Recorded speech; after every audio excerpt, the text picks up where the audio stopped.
Here we go. More unsolved mysteries. We can add this to the cold case board. You know, the cases the left just really wants us to forget about. Here are some other unsolved mysteries with the dreaded air quotes. The DNC pipe bomber, who was that?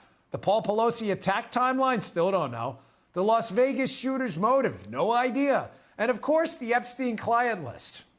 Joining me now is Fox and Friends weekend co-host and detective sleuth himself, Pete Hegseth. Pete, listen, man, we called it, you knew it, I knew it. All these inconvenient cases for the left seem to disappear into the well of souls from the Indiana Jones movies. Your thoughts? It's just too hard. There were 100 people to interview. 100, a whole 100.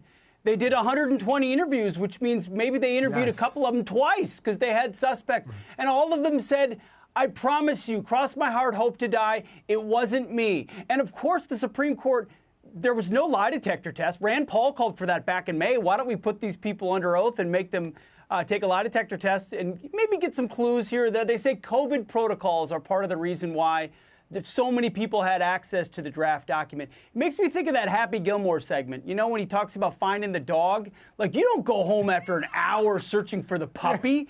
You got to find that dog. You know, I mean, this is a leak of the most dramatic decision in the court that we all hold up, and they call it quits.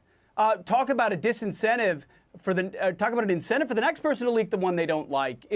But maybe they don't want it out because they know exactly who it is, just like all of these. I mean, where are Hillary's 33,000 emails, Dan? We don't know. It's an unsolvable mystery. Add that to the board. When they don't want you to find out, they stop looking.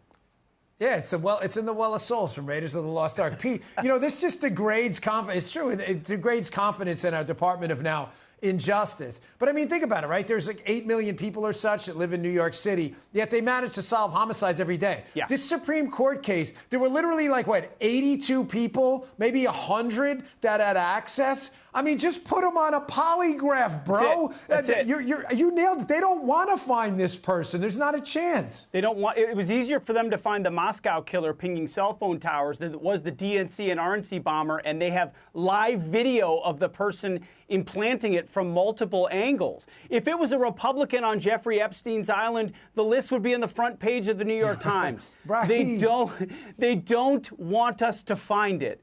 It's trouble because, you know, you'd think Justice Roberts would maybe want it, but who doesn't? I don't know. It's enough for those of us rubes to look out and say it's rigged.